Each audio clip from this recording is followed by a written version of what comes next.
absolutely love the show. I love the way you curated it. So for people who aren't aware of what the storyline was or how you did that show, let's start off with the inspiration behind doing that particular album and putting it in that kind of layout.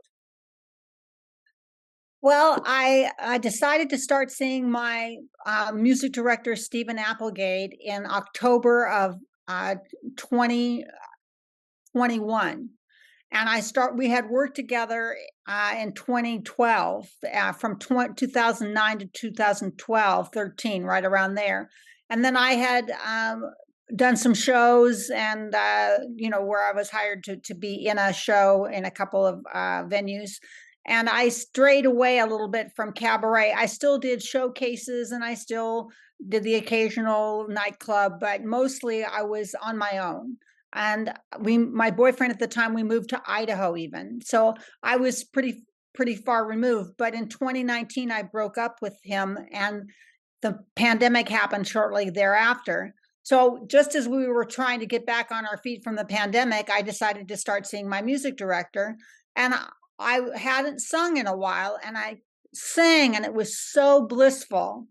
You see, I had written a book during the pandemic, and it made me come to terms with, post my relationship, what I needed to do to make myself happy, not just get another relationship, which is what I thought I needed, just somebody to fill that role and everything would be fine. I had to do a lot of personal work to come to understand that I needed music in my life for me, that I needed to go to the beach and jog, that I needed to go to an Italian deli like I did when I was growing up. I needed to cook more. I needed to have friends over. I needed to build my life again. And then also it came that most of my peak experiences in the book were around my performing, because performing isn't just for you, it's what it brings to people, and it brings people together, and you see your friends and people admire you, or they say nice things, and it fills you up in a way that nothing else can. If you're a performer, you really live for that. So I said, well, it seems so obvious to other people that I should be doing this. But for me, it was like, is it a choice or is it a necessity? And it became a necessity like breathing. I love the fact that you were transparent with the album and the story. Every story, the way you did it, touched everyone in the audience. And I like the fact that it was a reawakening and a reinventing of yourself and owning who you are. And that was really powerful. There were moments when you were like talking about, the food and what you thought you had to look like and be like. I thought it was a therapy session. And I think that's the beauty of what you're bringing to the table. Well, thank you. I really did work a lot on myself in order to write that book. Every day, sitting in front of a computer, writing for 8 hours a day for months. And it really focused me on, I'm in charge of my own happiness. And yes, I wanted a boyfriend very badly, because in the pandemic, I was completely isolated. I spent Thanksgiving and Christmas alone, not even a knock on the door. And it was really awfully isolating. So I really took it upon myself to meet someone by interviewing people I connected with online and the dating apps that I belong to. But it takes a lot of courage, everybody, a lot of courage to go for your dream or to make your life better. It takes courage to step into the unknown. Yeah. And I did not know what this show would be, but I said, I'm just going to tell my truth. I love the fact you touched on an issue we all struggle with, women, weight loss, and how that affected your relationships. So share with me a little bit about how you wanted to really present that. It was a running theme when I looked at my life, that I would get to a certain weight and meet someone and they told me to lose weight. And then I have nieces who are heavy, and they told anybody that dated them, that asked them to lose weight, to go fly a kite. That's not me. My weight's going to fluctuate. Get over it. And I said, okay, I'll lose weight for you, because you're right and I'm wrong, and thin is better, and I'm not quite the arm piece you need. I get it. I'm going to change. And, I was willing to do that. But the second leg of that journey is maintenance. And maintenance requires just as much effort as the diet. You can't let it go away. That's what I do now to maintain my weight loss of 125 pounds. I count my calories. I exercise. I exercised today. I wrote down my food today because I don't want to lose sight of the victory that I have that is ongoing, that lets me wear a size 8, that lets me wear a size medium instead of a size 26 and a size triple extra large.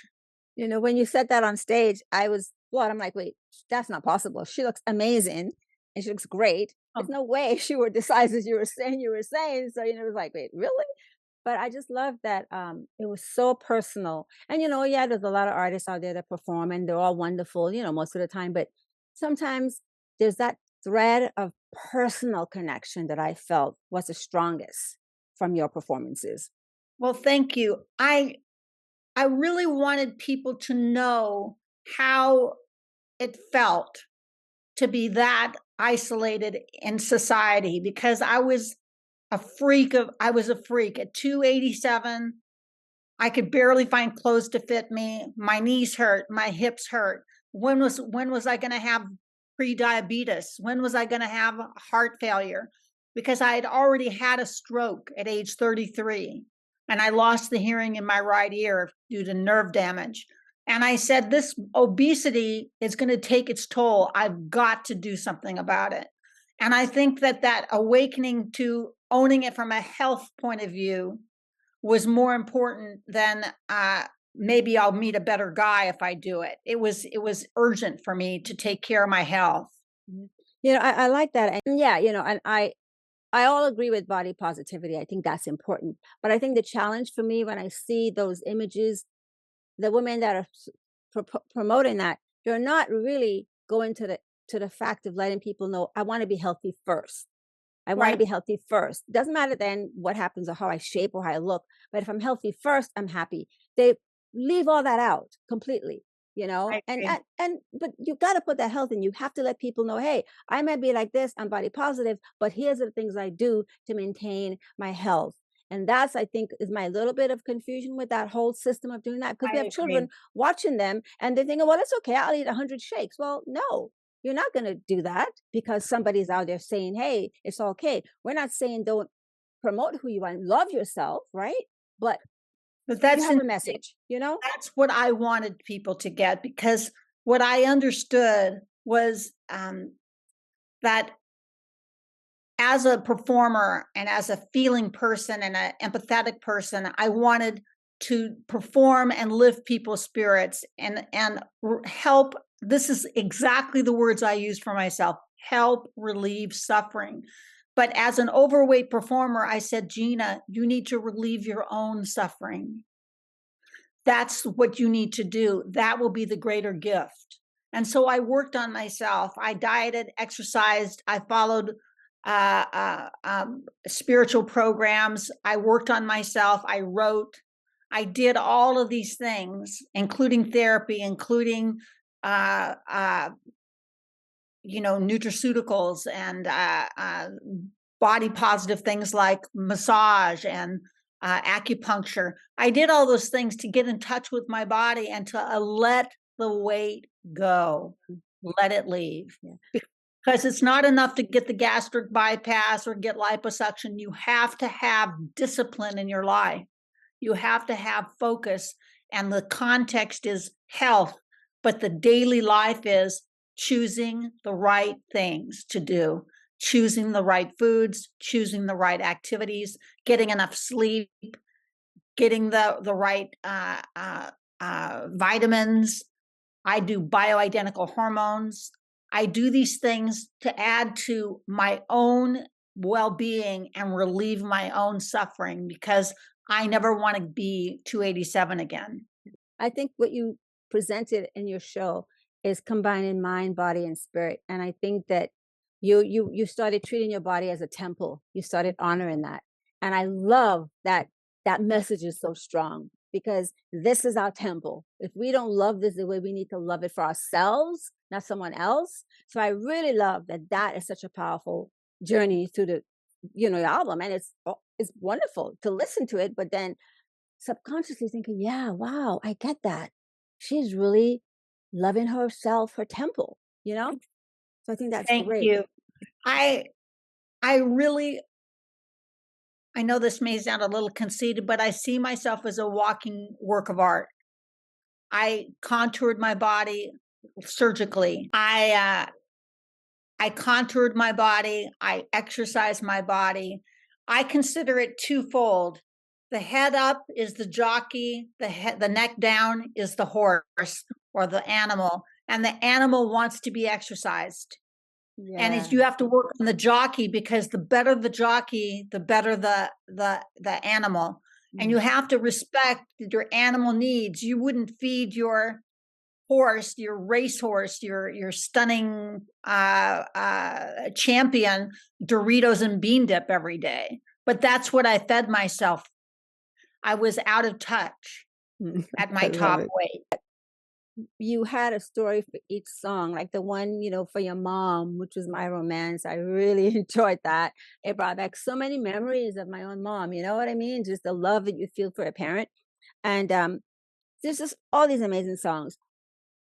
But a lot of the songs that you wrote, what of all the album and the songs you thought was the most challenging for you to write, if it was challenging, and how did that make you feel passing that barrier? Well, when you're 287 and you do meet someone and you have a connection with them, you feel like you have to overcompensate. You Mm. have to be better at certain things. You have to give more. You have to take more flack. You have to lay down and surrender more, because you want them to win, because they're sacrificing their social status by being with a social pariah. So to write Low Self-Esteem Tango was very hard. It was an extreme example of what someone with very low self-esteem will do to keep a relationship. And it's very extreme and heightened, like many songs are. It's an exaggeration, but not that much, Mm. because I was that person. It got picked up for a musical that my co-writer wrote, and so I've received a royalty check or two for that song, which is unusual. But the woman who sang it on stage was a divorcee. She wasn't overweight, but she had gone into the depths of despair when her husband left her, and that's the song she sang in the show. So it has more applications, not just for someone who's overweight. Yeah, like I said, I just love the fact that each song meant something. So it's like a beautiful album for enjoyment, but at the same time, it's a spiritual album, which uplifts you. At the same time, it's a therapeutic album because it makes you think about all these different things, right? And I love I Never Find Another You, because you talked about that when your dad passed away. Well, when I was growing up, there was a group called the New Seekers, and they were kind of the edge of rock and roll and folk. They were out of Australia, I believe. And Tom Springfield, who wrote the song, was the brother of Dusty Springfield, the white soul singer from England. He wrote the words and the music, and it was a hit. I think it was their only hit, and it was a bubblegum song. There's a new world somewhere they call the promised land. But I heard it differently. I heard it as a gospel number.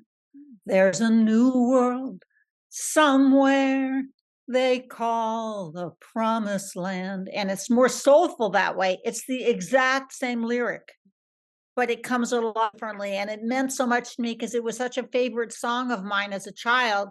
To do it and update it and to give it a new energy was a good thing for the show, I think. I have big dreams for it. I think that it's the exact same show can be put on in Palm Springs. I don't know the venue, maybe the Arthur Newman Theater, maybe the Purple Room. I don't know where it's going to fit perfectly. It might be in a theater. I see it going to festivals. I'm going to put it up for the Edinburgh Fringe Festival. I'm going to put it up for the comedy festivals, where people often get their shows highlighted to go maybe regionally or to New York. I think it has I'm going to do it in New York. I'm going to do it in San Francisco. I'm going to do it in Vancouver. I just have to find the right venue. And I think when I get my, what they call sizzle reel of the highlights of the show, I'm going to send that out along with the CD and the press materials and to the venues that I think are a good match. I do see a future for the show, probably more theatrically. The emotion of the songs is then tempered by the drama of the words. To come up and say, my name is Gina, I'm a compulsive overeater, it really got the audience. Like, I'm dealing head on with what's going on. So I think there's such a powerful story to this album and to the way you put it together and the way you present it. What are you hoping that they will come away with when they leave your show or listen to your music? Well, I think when you can tell yourself the truth and face what's going on, that is probably more than half the battle right there. To come to the realization that you're the source of your suffering, that you're the source of the dysfunction in your life. To own that and say, where do I start? And you just start where you start and you go from there. And that courage it takes to say, I'm the source. I need to do something about it. The buck stops here. That courage, I hope, is what people come away with. Because you can be jealous of someone for their success, or you can say, how can I have that too? I want to be like her. And I hope people want to be like someone who's courageous and faces life on its own terms and succeeds and then finds a new place to launch from. And the truth is that I'm happier beyond my wildest dreams. And I want to share that now, not I want to relieve your suffering. I want you to have your wildest dreams. Yeah. That's wonderful, because I see so many women that struggle with not finding out who they are, like you just said. And I really want this message that you have in your words and your albums for women to get. Well, thank you. You really got me. It really makes a big impact on me that someone as smart and as talented as you would find value in what I have to say. It really impacts me, because that's what I want to do it for, is to empower people and to have them have a knowing, an inner knowing that somebody gets them, somebody gets what they're up against. And you know, the weight is a metaphor. There are people that are $80,000 in debt. There are people who have been crippled through a car accident, and the things they have to face on a daily basis are almost insurmountable. But when I woke up at 287 every day, that's how that felt. It was insurmountable. Yeah. I was over 250 pounds for 15 years of my life. Amazing. I mean, just amazing journey that you traveled through. And look and imagine that journey of going to that brought you to this space. That's just the miracle of it all. It's like you needed all that to do this, to share this is what the magic is. That's a miracle right there. You know? It is a miracle. And I'm very grateful for that journey, because I look and say, let's say my goal is to be on Broadway, to do my one-woman show, maybe call it Love, Loss, and What I Weighed. I don't know if that's a working title. I do like that. Love, Loss, and What I Weighed. Yes, I like that a lot. Maybe I'm in a big theater on Broadway, but let me tell you, when I'm on that big theater on Broadway, I'm going to be thinking, how do I take this to Europe? And when I'm in Europe, I'm going to think, how do I take this to Asia? And when I'm in Asia, how do I take this to Australia? It's not an endpoint that I have in mind. It's how to develop the muscle that it takes to live my dream at this level. Right. Look, if 4 people walk out of your show having a change of heart or understanding who they're supposed to be, that's the blessing, you know? It's a blessing. It's a blessing. Absolutely. And I like the fact that this show also has the flip side. I like men to hear the story, because I think it opens up them a little bit and go, wow, maybe subconsciously we are putting too much on women, you know? So I think it just says so much. And that's why I think it's a powerful show. Thank you. Well, what I do when I get the video of everything is I write the script out exactly as it came out, because some things are improvised and some things worked and some things could be expanded. Some things could be curtailed or put in a different place. It becomes a puzzle. And then I think it works the way it is.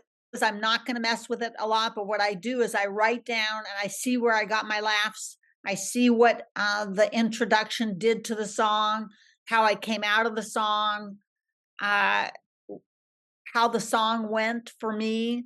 I see all of that. And then I add to it. Maybe I'll do a portion of the show in a showcase. And when I do that, I will write down what worked and what didn't work. It's always kind of like a patchwork quilt, where you're finding things that have meaning for you and expanding on them. How are people going to get the album? What do they need to know? The album's called Anywhere With You, and you can go to GINAZOLLMAN.com, GINAZOLLMAN.com. There's a place to purchase it. It's $25, which includes shipping. So even if you're in New York, you can still just pay the $25. If you were going to be at one of my shows, it's generally $20 there. And if you buy at the show more than one, we give a discount, but unfortunately in the mailing, we can't do that. And then on your website, someone can go and find out maybe what's next, like where they might see the performance, if possible.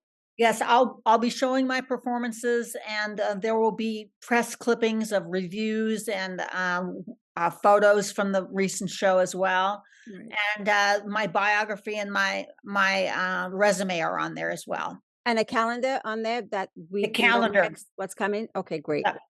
Well, thank you again, and have a wonderful weekend, and I'll see you soon. Thank you. Thank you. Bye-bye. God bless.